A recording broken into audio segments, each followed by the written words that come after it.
बिस्मिल्लाहिर्रहमानिर्रहीम। अस्सलाम वालेकुम नाजरीन ग्रामी, वीडियो में बात करेंगे कि ईरान ने यूरेनियम की पैदावार में इजाफा कर दिया है, पैदावार में तेजी ला रहे हैं और जो अमेरिका ईरान को डराता धमकाता जा रहा है, वैसे वैसे ईरान अपनी न्यूक्लियर डील जो 2015 में इन्होंने की थी अमेरिका के साथ और दीगर यूरोपीय यूनियन के साथ, उससे दस्तबरदार होकर इन्होंने जो लिमिट दी थी ईरान को कि आप हर साल इतनी यूरेनियम, हर माह इतनी यूरेनियम इस्तेमाल कर सकते हैं, ईरान उससे दस्तबरदार होकर उसने ज्यादा से ज्यादा यूरेनियम और यूरेनियम की प्रोडक्शन करना शुरू कर दी है। यूरेनियम की प्रोडक्शन एटॉमिक वेपन्स और न्यूक्लियर वेपन्स बनाने के काम आएगी। मोहतरम नाजरीन, ईरान ने यूरेनियम की प्रोडक्शन में इजाफा क्यों किया और कितना इजाफा करने जा रही है, और ये टेंशन जो अमेरिका और ईरान के दरमियान पाई जाती है, इसका ऊंट किस करवट बैठेगा, इस हवाले से भी बात करेंगे। वीडियो जानने से पहले छोटी सी गुजारिश है कि चैनल को सब्सक्राइब करें, घंटी के निशान को दबाएं और वीडियो को लास्ट तक जरूर देखें ताकि आपको हकीकत मालूम हो सके। नाजरीन, एक तरफ ईरान पाबंदियों का शिकार है, दूसरी जानब ईरान ने एक बड़ी डेवलपमेंट की है। उसने जो जोहरी डील थी यूरोपीय यूनियन के साथ, ईरान ने उससे दस्तबरदारी करके अपने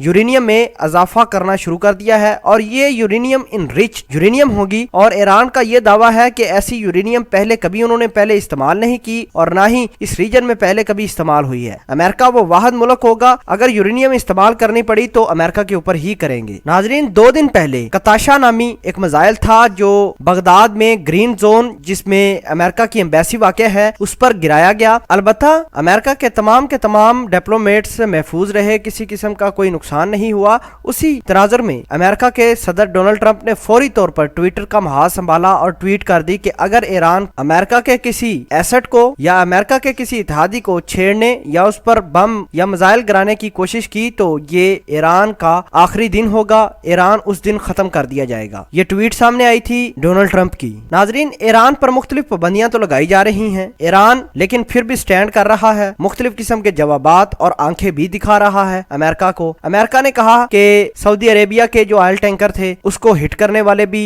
ईरानी थे और अमेरिकन एयर कंपनी को निशाना बनाने वाले थे ईरानी, जो कि बाल बच गई। ये भी इल्जाम लगाया जा रहा है ईरानियों पर कि ईरान अमेरिका की जो एयरलाइन है जो गल्फ कंट्रीज में परवाजें करती है, उसको ईरान की फजाइया टारगेट करना चाहती थी लेकिन बाल बच गई। ये इल्जाम भी लगाया गया। और दूसरा इल्जाम, सऊदी अरेबिया के जो ऑयल टैंकर को नुकसान हुआ है वो भी ईरान पर इल्जाम थोप दिया है अमेरिका ने। और इसके साथ साथ अमेरिका की नेवी के जो सरबराह है उन्होंने ऐलान किया है कि जितने भी जहाज उन्होंने डिप्लॉय किए हैं गल्फ कंट्रीज में, खलीज फारस में, खलीज के पानियों में, वो अपने इत्तेहादियों के साथ मिलकर पेट्रोलिंग शुरू करेगी और इस पेट्रोलिंग में वो एक्सरसाइज करेंगे, अपनी पावर शो करेंगी, रिहर्सल करेंगे और किस तरह की वार सिचुएशन से निपटा जाए। ये तमाम के तमाम काम अमेरिका की नेवी कर रही है खलीज के पानियों में और इसके इत्तेहादी भी इसके साथ मौजूद हैं। नाजरीन, जो आज लेटेस्ट डेवलपमेंट हुई है, ईरान ने जो जोहरी डील की थी इनके साथ 2015 में कि वो इस मिकदार के साथ आगे नहीं जाएगा, यूरेनियम इस्तेमाल नहीं करेगा, ना ही एटॉमिक बम बनाएगा और ना ही एटॉमिक हथियार इस्तेमाल करेगा किसी भी तरह का। लेकिन इसके साथ